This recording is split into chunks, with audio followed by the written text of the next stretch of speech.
Comprendre le Coran et l'islam. L'Apocalypse de Saint Jean correspond-il à la révélation de la fin de l'islam?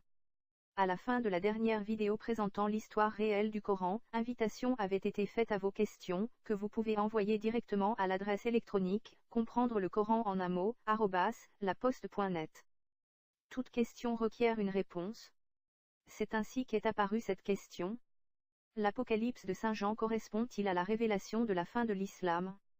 Cette question semble partir d'un a priori, alimenté par le silence coupable des églises sur ce texte, donnant naissance à nombre de fantasmes sur la signification de ce livre. De surcroît, alimenté par une littérature fantastique, le terme apocalypse a un sens bien éloigné de son sens originel, soit révélation.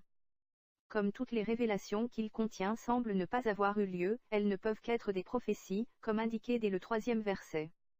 Heureux celui qui lit, et ceux qui entendent les paroles de la prophétie, et qui gardent les choses qui y sont écrites, car le temps est proche. Dès l'époque des apôtres, cette expression « le temps est proche » a été source d'incompréhension et de fantasmes. En réalité, et nous le découvrirons, ces prophéties pouvaient être comprises en termes de génération. Dès lors, le temps est proche signifiait la vie est courte. Tous les témoins de cette époque ont en effet vécu leur apocalypse depuis bien longtemps. Comme pour les autres vidéos, il ne sera pas question ici de foi en ce texte que les chrétiens disent révélé, mais de compréhension aidée par la tradition chrétienne, soit ceux qui ont étudié auparavant ce livre et l'ont comparé aux autres livres de la Bible. De fait, sans cette aide, ce texte est peu compréhensible et d'office incompris. C'est pourquoi les traditions sur ce texte divergent selon les courants du christianisme. Le style allégorique du texte nous incite à penser qu'il concerne la fin des temps. Ceci est davantage l'approche protestante. Cependant, une partie du texte français est au passé, soit l'accompli dans les langues sémitiques.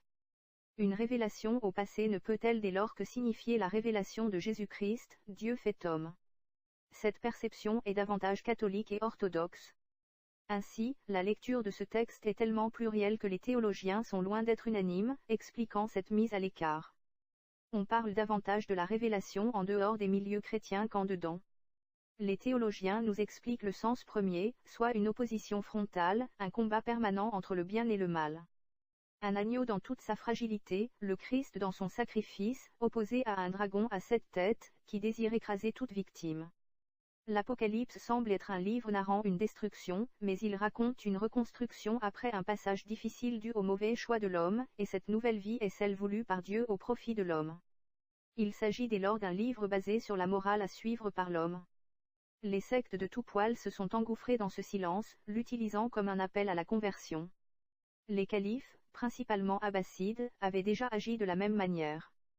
Faire peur pour que la population se convertisse, et ainsi soit sauvée. De par l'histoire de la création de l'islam que nous avons pu retracer, nous comprenons à quoi cela correspondait.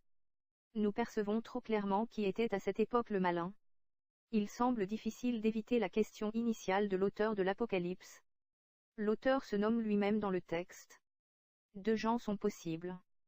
L'apôtre, le pécheur, et Jean le presbytre. Ce dernier est le plus probable, en tenant compte de l'omniprésence du judaïsme dans l'Apocalypse, et de documents datant du 1er siècle. Les historiens étant incapables de donner une réponse formelle, cette question devient vaine, et de fait éloignée de cette approche de l'islam. Mais le judaïsme revient dans ce texte comme un sempiternel refrain. Ce judaïsme décuplé implique une des caractéristiques habituelles de nombreux écrits des Hébreux. Une exagération dans les propos. Dès lors, examiner le texte à la lettre, comme font certaines sectes, n'a aucun sens. Jean précise qu'il s'agit d'une vision, et le contenu ne peut en aucun cas être pris pour réalité matérielle formelle. Apocalypse chapitre 9 verset 17. Je vis des chevaux dans la vision, et ceux qui les montaient, ayant des cuirasses couleur de feu, d'hyacinthe et de soufre. Les têtes des chevaux étaient comme des têtes de lions, et de leur bouche il sortait du feu, de la fumée et du soufre. Comme de très nombreux autres textes bibliques, ce livre est donc autant un fait valable à tout temps qu'une prophétie sous forme de vision fantastique. D'ailleurs, nous voyons des représentations médiévales contemporaines sur la tenture de l'Apocalypse de Hennequin de Bruges, dite tapisserie de l'Apocalypse, ou encore l'Apocalypse d'Angers. 3 lectures superposées se présentent quasi systématiquement. La lecture individuelle, la lecture générationnelle et la lecture historique, incluant la fin des temps, soit la dernière génération de l'humanité. C'est pourquoi, pour son auteur, pour que le texte concerne le monde entier de toutes les époques, l'expression par symbole devenait une obligation. L'Église catholique permet les 3 lectures, mais refuse l'unique lecture des événements à venir concernant la fin des temps.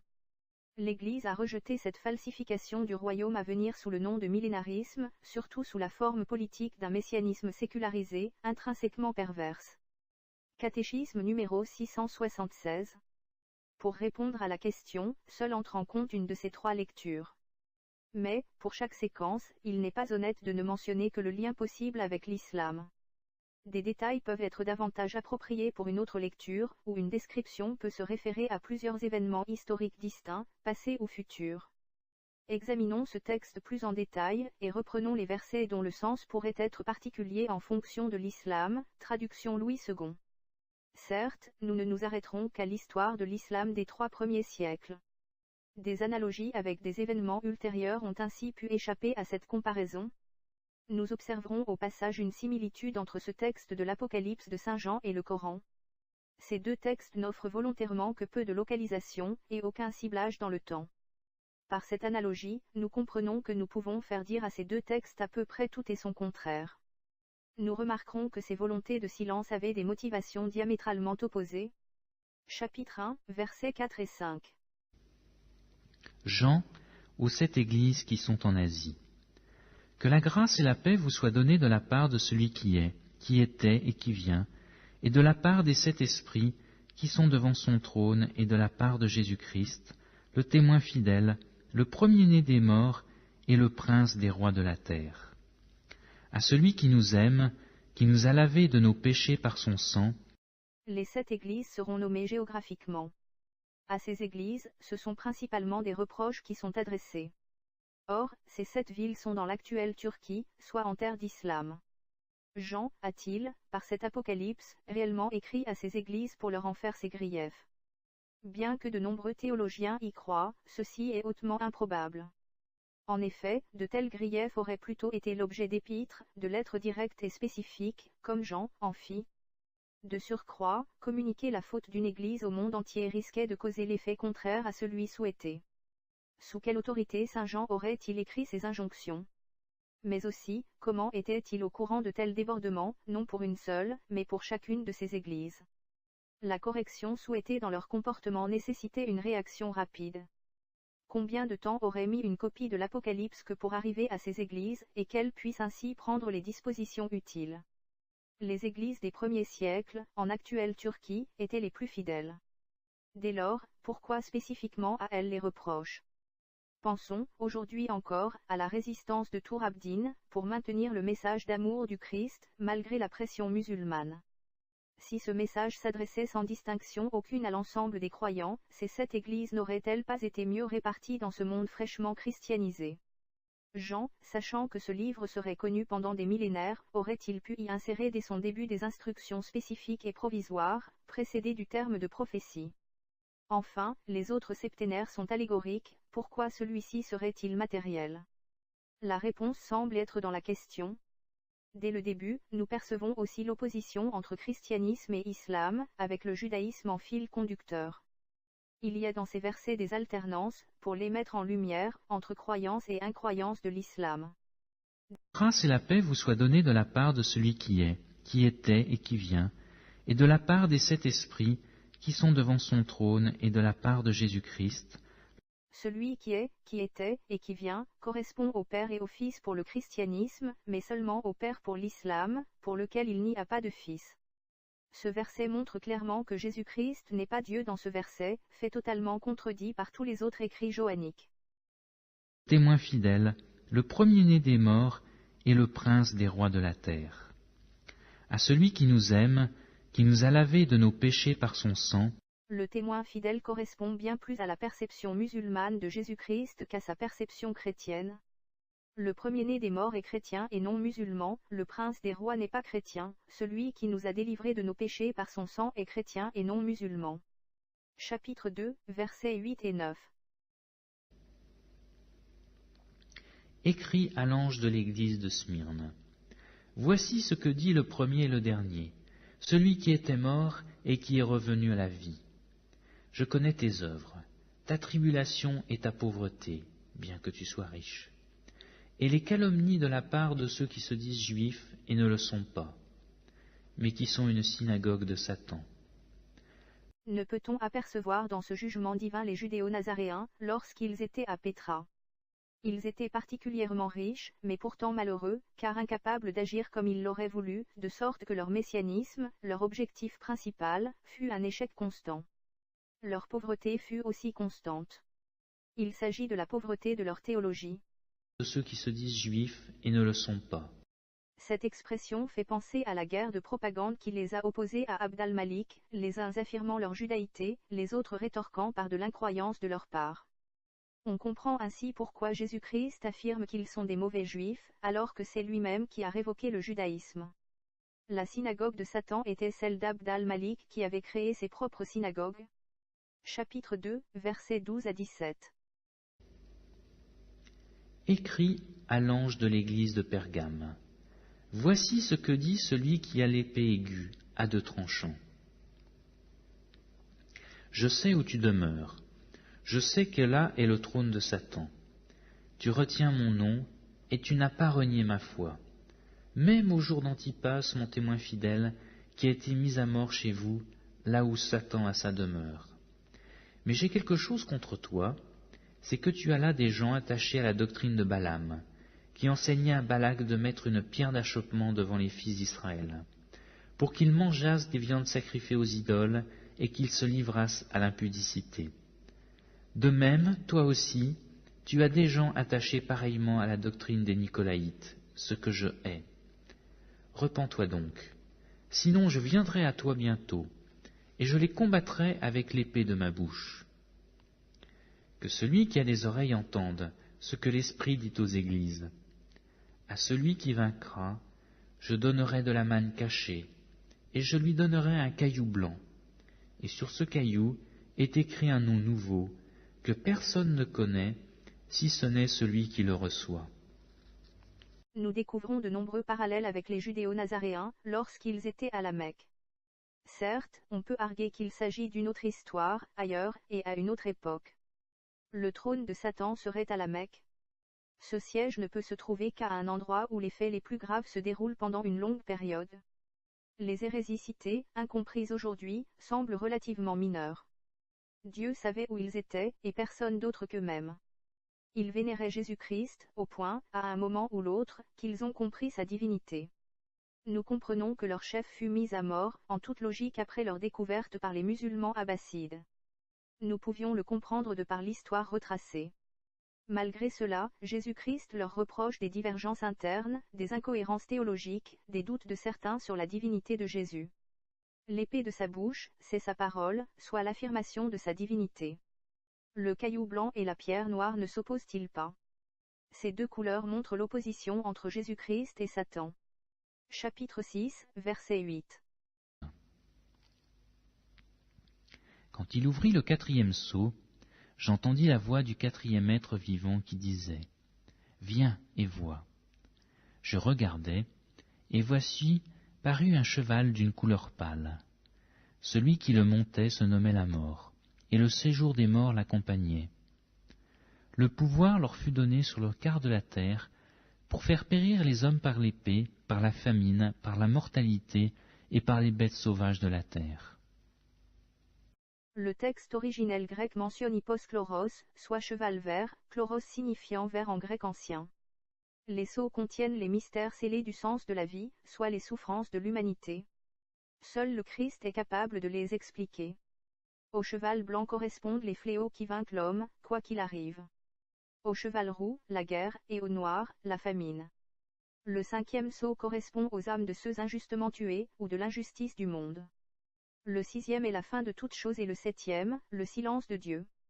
La mort du cheval vert, couleur de l'islam, correspond à la mort physique, mais aussi à la mort spirituelle, soit à la mort de l'âme. Cela correspond aussi à la fin de l'amour et de la ferveur envers l'amour. Chapitre 9, versets 12 à 15. Le premier malheur est passé. Voici, il vient encore 2 malheurs après cela. le 6e ange sonna de la trompette.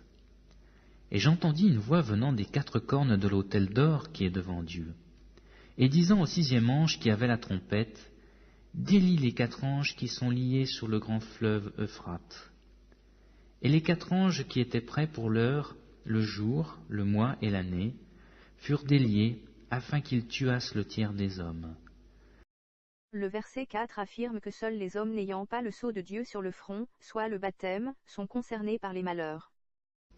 Il leur fut dit de ne point faire de mal à l'herbe de la terre, ni à aucune verdure, ni à aucun arbre, mais seulement aux hommes qui n'avaient pas le sceau de Dieu sur le front.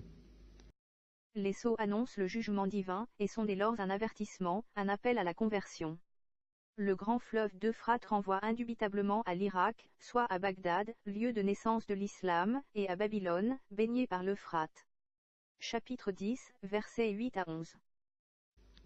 Et la voix que j'avais entendue du ciel me parla de nouveau et dit, « Va, prends le petit livre ouvert dans la main de l'ange qui se tient debout sur la mer et sur la terre. » Et j'allai vers l'ange en lui disant de me donner le petit livre. Et il me dit, « Prends-le et avale-le. Il sera amer à tes entrailles, mais dans ta bouche il sera doux comme du miel. » Je pris le petit livre de la main de l'ange et je l'avalai. Il fut dans ma bouche doux comme du miel. Mais quand je l'eus avalé, mes entrailles furent remplies d'amertume. Puis on me dit, « Il faut que tu prophétises de nouveau sur beaucoup de peuples, de nations, de langues et de rois. » Ces versets sont une réécriture d'Ézéchiel, chapitre 3 verset 3. Il me dit, « Fils de l'homme, nourris ton ventre et remplis tes entrailles de ce rouleau que je te donne. » Je le mangeai, et il fut dans ma bouche doux comme du miel. Ce livre serait-il le Christ lui-même, ou le livre de notre vie? Ne pourrait-il pas s'agir ici, en plus, d'un livre religieux qui disparaît, nécessitant le réapprentissage du christianisme à de nombreux peuples? Chapitre 11, versets 1, 2, 7 et 13. On me donna un roseau, semblable à une verge. Et l'ange se présenta et dit, « Lève-toi, et mesure le temple de Dieu, l'autel, et ceux qui y adorent. Mais le parvis extérieur du temple, laisse-le en dehors et ne le mesure pas, car il a été donné aux nations.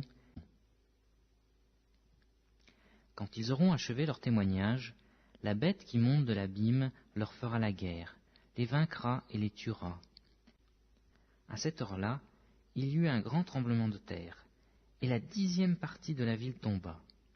7000 hommes furent tués dans ce tremblement de terre, et les autres furent effrayés et donnèrent gloire au Dieu du ciel. Ce chapitre nous permet de dater cette prophétie. Le parvis du temple de Jérusalem, abandonné aux nations, correspond à la situation actuelle, soit une division entre peuples et religions. Certes, les nombres sont à considérer avec la plus grande prudence. La population de la ville est exponentielle. Elle compte aujourd'hui 900 000 habitants, pour 70 000 il y a un siècle. Ce n'est qu'avec la population actuelle que la destruction du 10e de la ville pourrait causer la mort de 7000 hommes. Chapitre 12, versets 1 à 3. Un grand signe parut dans le ciel. Une femme enveloppée du soleil, la lune sous ses pieds, et une couronne de 12 étoiles sur sa tête. Elle était enceinte, et elle criait, étant en travail et dans les douleurs de l'enfantement. Un autre signe parut encore dans le ciel, et voici c'était un grand dragon rouge, ayant 7 têtes et 10 cornes, et sur ces 7 têtes 7 diadèmes. Sa queue entraînait le tiers des étoiles du ciel et les jetait sur la terre. Les interprétations habituelles de ce chapitre sont peu convaincantes. Ainsi, le puissant Lucifer aurait obtenu la rébellion du tiers des anges. La femme représente souvent Israël. Les diadèmes seraient les idéologies, et le soleil, les autorités supérieures, donc Dieu. La lune, foulée des pieds, peut correspondre à l'islam. Qui Israël a-t-elle engendré? Nous pourrions répondre le christianisme et l'islam. Mais que font là la lune, et le dragon, signe du péché? Faire tomber du ciel signifie perdre sa dignité. Les cieux sont aussi régulièrement un signe d'une gouvernance politique. Tous ces signes, dans ce contexte, nous renvoient de fait à l'islam. Chapitre 12, versets 5 à 6. Elle enfanta un fils, qui doit paître toutes les nations avec une verge de fer. Et son enfant fut enlevé vers Dieu et vers son trône. et la femme s'enfuit dans le désert, où elle avait un lieu préparé par Dieu, afin qu'elle y fût nourrie pendant 1260 jours. Le fer du sceptre est le contraire de l'or divin. Il s'agit dès lors d'un attribut de qualité totalement inférieur, parfaitement humain, et semblable à la royauté divine. En un mot, il indique le règne humain sous prétexte divin. L'islam a la volonté de gouverner le monde sous autorité divine. L'enfant enlevé auprès de Dieu renvoie à la période entre 747 et 813, lorsque le règne de Dieu a été mis entre parenthèses. S'enfuir au désert est ce qu'il se passa suite à la furie du péché, le dragon ou Abd al-Malik. 1260 jours ou 3 ans et demi sont la période de la vie publique de Jésus-Christ. Lors de cette retraite, les judéo-nazaréens se sont nourris de la parole divine pour élaborer une théologie trinitaire. Chapitre 12, versets 9 à 10.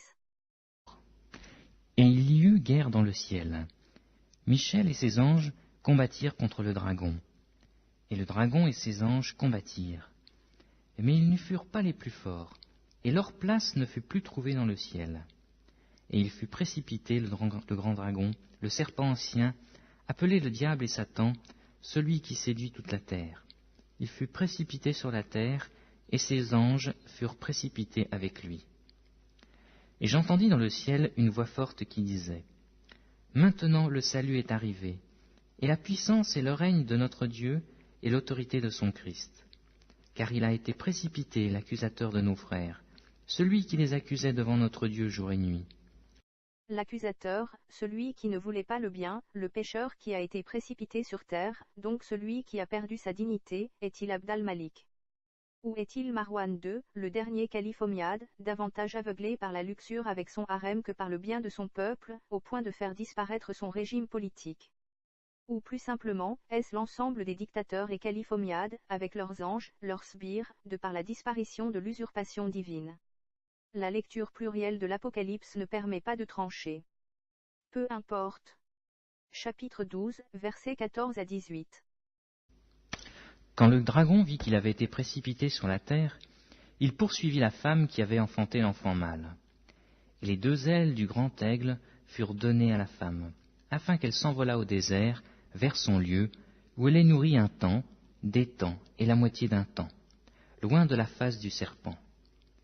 Et de sa bouche, le serpent lança de l'eau comme un fleuve derrière la femme, afin de l'entraîner par le fleuve. Et la terre secourut la femme, et la terre ouvrit sa bouche et engloutit le fleuve que le dragon avait lancé de sa bouche. Et le dragon fut irrité contre la femme, et il s'en alla faire la guerre au reste de sa postérité, à ceux qui gardent les commandements de Dieu et qui ont le témoignage de Jésus-Christ. Et je me tins sur le sable de la mer. Les judéo-nazaréens ont vécu environ un siècle à la Mecque, sans la tutelle des califes. Un temps, des temps et la moitié d'un temps signifie 3 ans et demi, donc la durée de la réception de la parole. Les épisodes d'inondation dans le désert sont narrés. L'eau, en grande quantité, signifie la mort dans l'Ancien Testament. Elle a été sauvée par la terre signifie que les califes abbassides ne l'ont pas trouvée, et ils firent la guerre aux judéo-nazaréens de Bagdad et d'ailleurs. Chapitre 13, versets 1 à 8. Puis je vis de monter de la mer une bête qui avait 10 cornes et 7 têtes, et sur ses cornes 10 diadèmes, et sur ses têtes des noms de blasphème. La bête que je vis était semblable à un léopard. Ses pieds étaient comme ceux d'un ours, et sa gueule comme une gueule de lion. Le dragon lui donna sa puissance et son trône, et une grande autorité. Et je vis l'une de ses têtes comme blessée à mort, mais sa blessure mortelle fut guérie. Et toute la terre était dans l'admiration derrière la bête. Et ils adorèrent le dragon parce qu'il avait donné l'autorité à la bête. Et ils adorèrent la bête en disant, « Qui est semblable à la bête? Et qui peut combattre contre elle ?» Et il lui fut donné une bouche qui proférait des paroles arrogantes et des blasphèmes.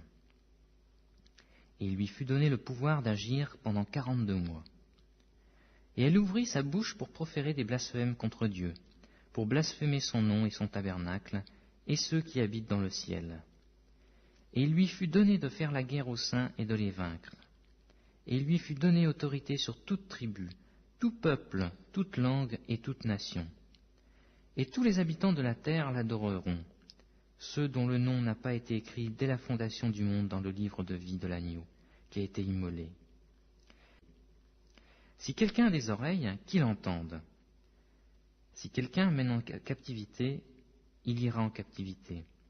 Si quelqu'un tue par l'épée, il faut qu'il soit tué par l'épée. C'est ici la persévérance et la foi des saints.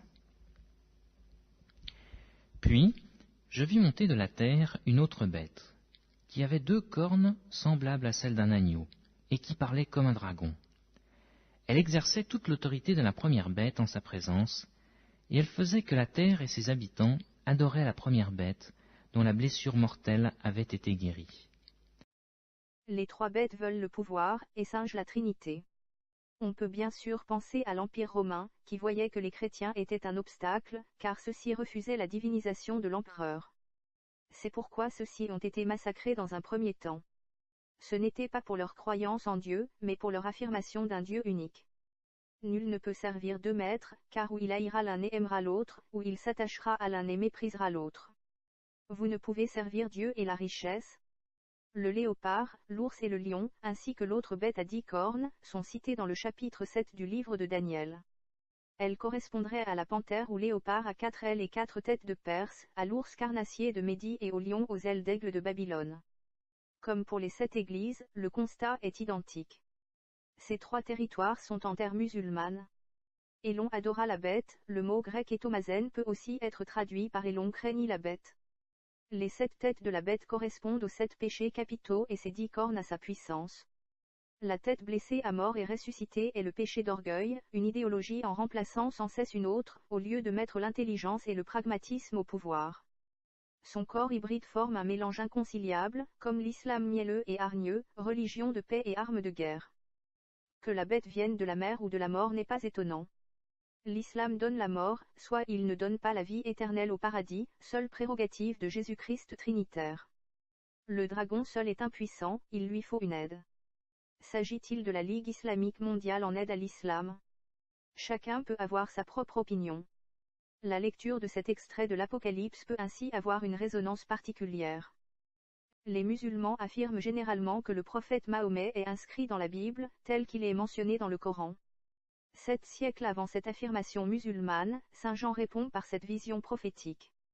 Et tous les habitants de la terre l'adoreront, ceux dont le nom n'a pas été écrit dans le livre de vie de l'agneau immolé, dès la fondation du monde. Chapitre 13, versets 15 à 17.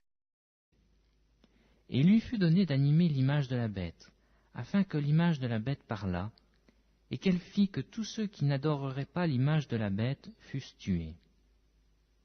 Et elle fit que tous, petits et grands, riches et pauvres, libres et esclaves, reçussent une marque sur leur main droite, ou sur leur front, et que personne ne put acheter ni vendre sans avoir la marque, le nom de la bête, ou le nombre de son nom.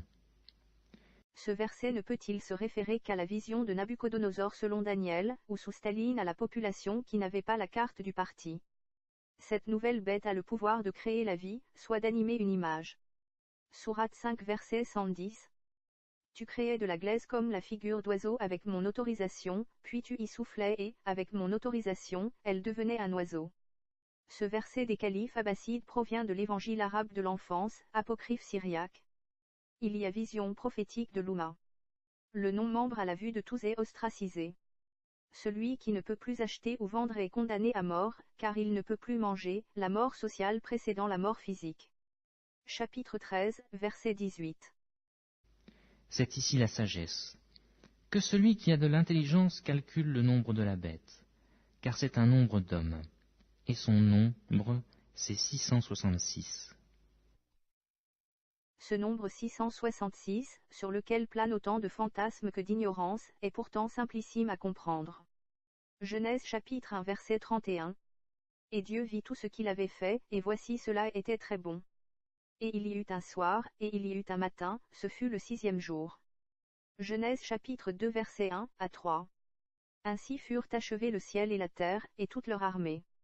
Et Dieu eut achevé le 7e jour son œuvre qu'il avait faite, et il se reposa le 7e jour de toute son œuvre qu'il avait faite.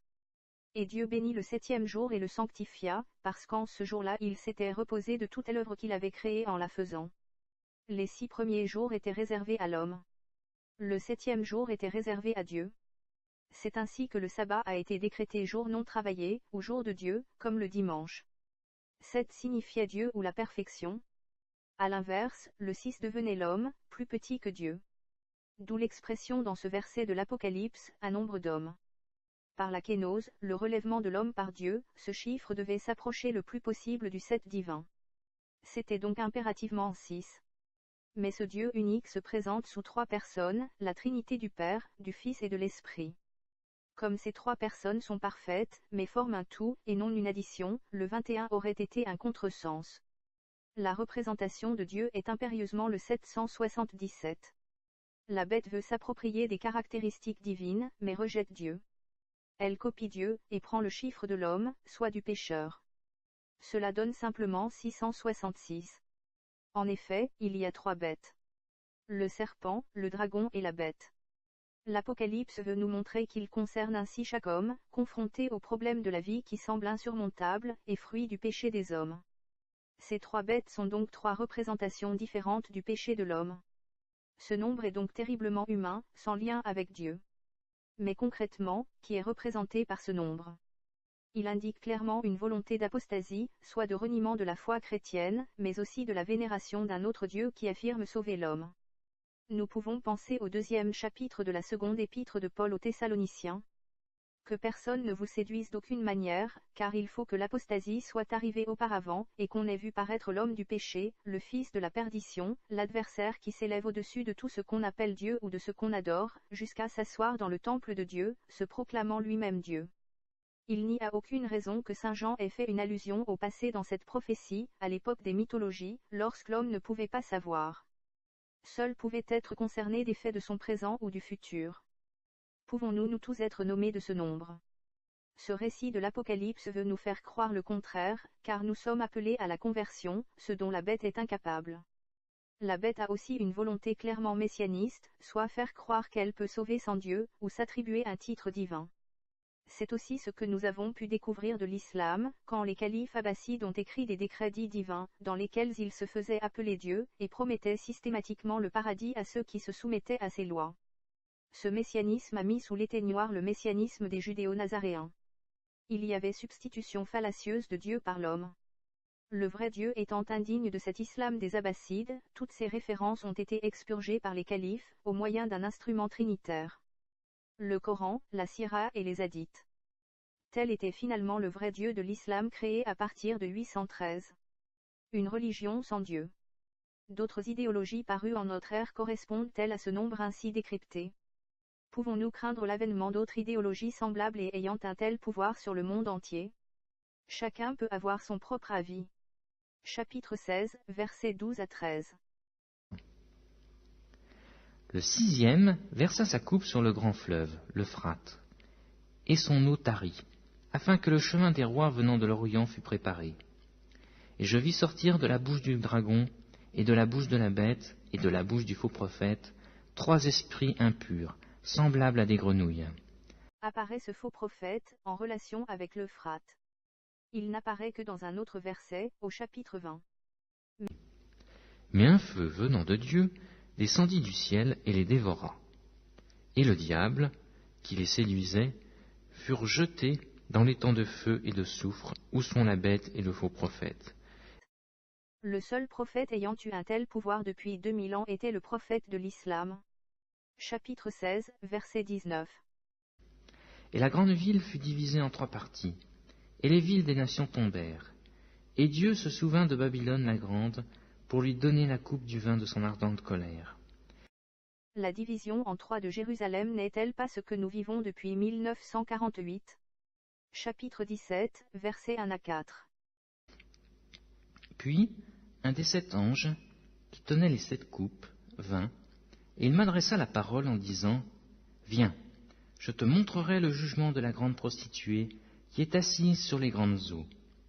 C'est avec elle que les rois de la terre se sont livrés à l'impudicité, et c'est du vin de son impudicité que les habitants de la terre se sont enivrés. » Et il me transporta en esprit dans un désert, et je vis une femme assise sur une bête écarlate, pleine de noms de blasphème, ayant 7 têtes et 10 cornes. Cette femme était vêtue de pourpre et d'écarlate, et parée d'or, de pierres précieuses et de perles. Elle tenait dans sa main une coupe d'or, remplie d'abominations et des impuretés de sa prostitution. Les grandes eaux dans le désert peuvent-elles correspondre à une autre localité que la Mecque, lors de ces nombreuses inondations? Les rois qui se souillent avec la grande prostituée extrêmement riche pour le vin de son impudicité ne sont-ils pas les gouvernements occidentaux qui se taisent concernant les droits de l'homme en Arabie Saoudite, afin de s'assurer des livraisons de pétrole? Chapitre 17, versets 6 et 9. Et je vis cette femme ivre du sang des saints et du sang des témoins de Jésus.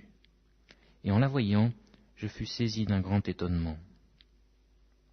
Et l'ange me dit, « Pourquoi t'étonnes-tu?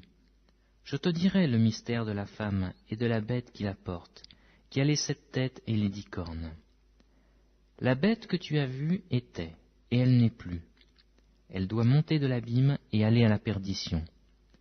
Et les habitants de la terre, ceux dont le nom n'a pas été écrit dès la fondation du monde dans le livre de vie, s'étonneront en voyant la bête, parce qu'elle était et qu'elle n'est plus et qu'elle reparaîtra.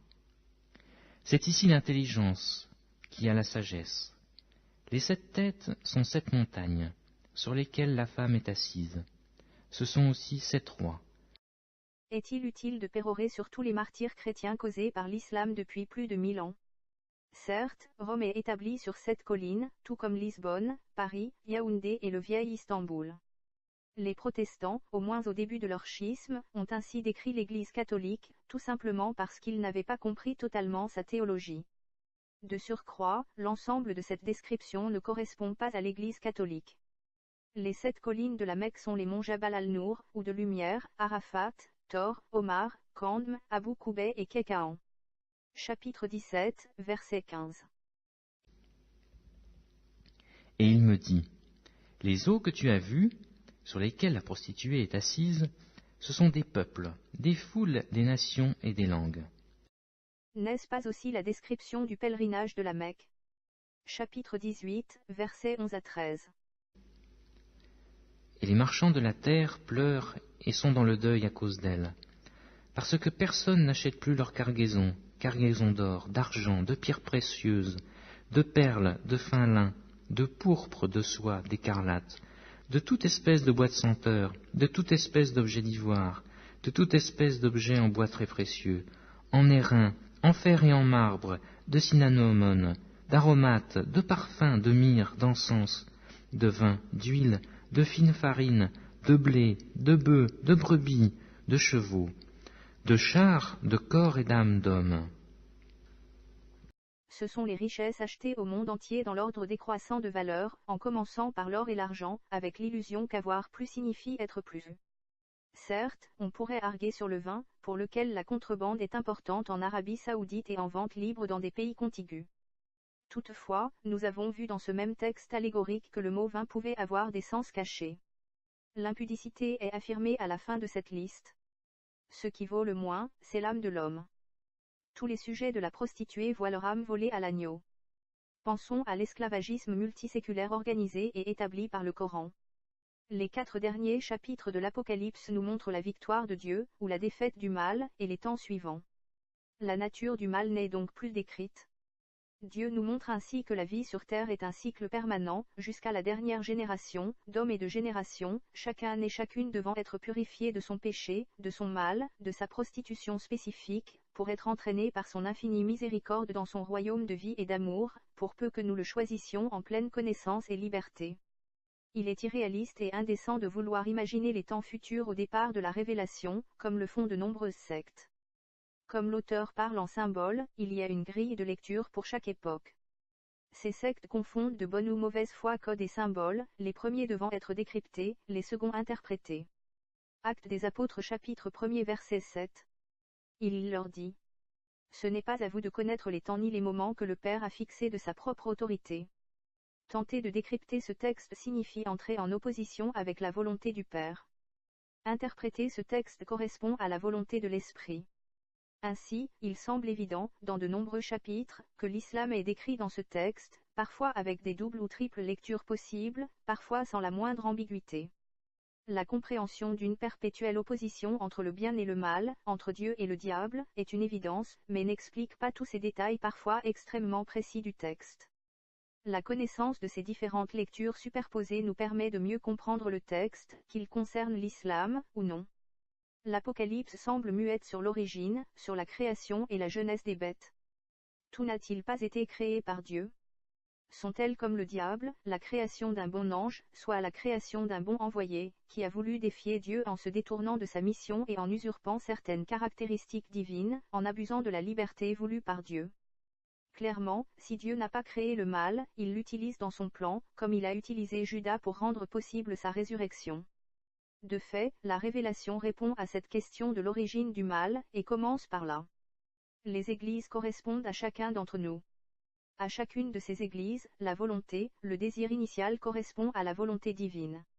Mais chacune d'elles, chacun d'entre nous s'est peu ou prou perdu en route, est devenu froid, hypocrite, orgueilleux, fier, centré sur soi, a vu la puissance de son amour éteint, a manqué de discernement, a accepté un relativisme inacceptable pour Dieu, etc. C'est par le bien que se crée le mal, et la connaissance du mal finit par faire triompher le bien. Pardonne-leur, car ils ne savent pas ce qu'ils font. Chacun de nous a une part de la bête. L'homme est création divine, mais renie en même temps Dieu. La bête naît, vit, agit, ne meurt pas et est jugée par Dieu. Chapitre 20, versets 9 et 10. Et le diable, qui les séduisait, furent jetés dans les temps de feu et de soufre, où sont la bête et le faux prophète. Et ils seront tourmentés jour et nuit au siècle des siècles. Dieu espère seulement un meilleur sort pour chacun d'entre nous, et agit sans cesse en ce sens par amour et miséricorde. Quant à la lecture historique de la Révélation, on pourrait transformer la question posée par: est-ce l'islam qui, de par sa nature, de par les volontés de ses auteurs historiques, correspond à une telle description du mal selon l'Apocalypse, ou est-ce la description du mal qui est faite selon les caractéristiques de l'islam? Telle est finalement la question. Chacun peut avoir son avis. Pourtant, la lecture volontairement multiple de ce livre peut nous inciter à croire que c'est l'islam qui correspond au mal existant antérieurement plutôt que l'inverse. L'islam est la matérialisation du mal, et non le modèle. Le Coran affirme clairement qu'il confirme la Bible. Mais quelle Bible? On ne peut trouver aucun élément du lectionnaire des judéo-nazaréens provenant clairement de l'Apocalypse de Saint Jean. Très probablement, ils ne le connaissaient pas, ou du moins ne le lisaient pas. Et pourtant, la liste des livres inclus dans la Bible était établie depuis plusieurs siècles. On peut imaginer que les judéo-nazaréens, reclus en plein milieu du désert pendant un siècle, ont découvert ce livre, qui les a aidés à comprendre la réalité de la Trinité. Contrairement à ce qu'affirment ses détracteurs, l'Apocalypse montre en effet très clairement que la Trinité était comprise dès le 1er siècle, et se trouve dès lors dans la Bible. Il ne s'agit en aucun cas d'une invention ultérieure comme on le prétend souvent dans certains mouvements pseudo-chrétiens et musulmans. Il ne s'agit que de la confirmation des versets 2 et 3 du chapitre 18 de la Genèse. Et voici que 3 hommes se tenaient debout devant lui. Dès qu'il les vit, il courut de l'entrée de la tente au-devant d'eux et, s'étant prosterné en terre, il dit: Seigneur, si j'ai trouvé grâce à tes yeux, ne passe pas, je te prie, loin de ton serviteur. En affirmant la Bible comme référence, les judéo-nazaréens voulaient éviter que la population n'entende les corruptions, les ajouts des califes. Les musulmans l'ignorent bien sûr totalement. Dès lors, l'Apocalypse de Saint Jean correspond-il à une référence musulmane? Pour pouvoir répondre d'une manière éclairée à cette question, les musulmans doivent connaître l'histoire réelle de leur culte. Ce n'est pas encore gagné. De fait, nous constatons que les musulmans ignorent totalement ce livre. Comme les descriptions des faits, le terme d'Apocalypse fait peur, et renvoie à la fin des temps dans l'imaginaire collectif. En réalité, il s'agit de la fin d'une époque, et non des temps. N'est-ce pas plutôt aux perdants de l'Apocalypse que cela devrait faire peur? Dès le chapitre 33 de la Genèse, nous avons vu la prophétie de la disparition de l'islam, selon un processus on ne peut plus pacifique. Ésaü, reconnaissant ses multiples fautes, ses actes violents contraires à la volonté divine, se prosterne devant Jacob, et se rallie à Dieu. En réalité, les perdants sont les gagnants, car ils obtiennent Dieu. Mais si les musulmans se rendent finalement compte qu'ils ont été roulés dans la farine par les créateurs de cette idéologie athée, de tels événements ne constitueraient-ils pas pour eux une fin du monde apocalyptique, un tremblement de terre inimaginable, tel que décrit dans l'Apocalypse? Il s'agirait en même temps de la fin d'une religion, d'un système politique, d'un modèle économique et médiatique, mêlé à une désillusion totale et à une rancœur de toute une population. La raison de vivre de chacun serait anéantie. Le terme de grande tribulation résumerait à merveille une telle situation, comme il illustre parfaitement cette perception initiale, correspondant à la destruction de la civilisation juive des Hébreux en 70. Et pourtant, selon la tradition chrétienne de compréhension de ce texte, la révélation décrit ce qu'il se passe à l'heure de la mort, à ce bientôt de chacun d'entre nous. À ce moment, nous abandonnons nos certitudes, nos pensées, nos péchés, pour nous trouver face à face avec Jésus-Christ. N'est-elle pas la plus grande tribulation que l'on pourrait imaginer? Il ne s'agit nullement d'un cataclysme, mais de la finalité de la vie selon la volonté divine.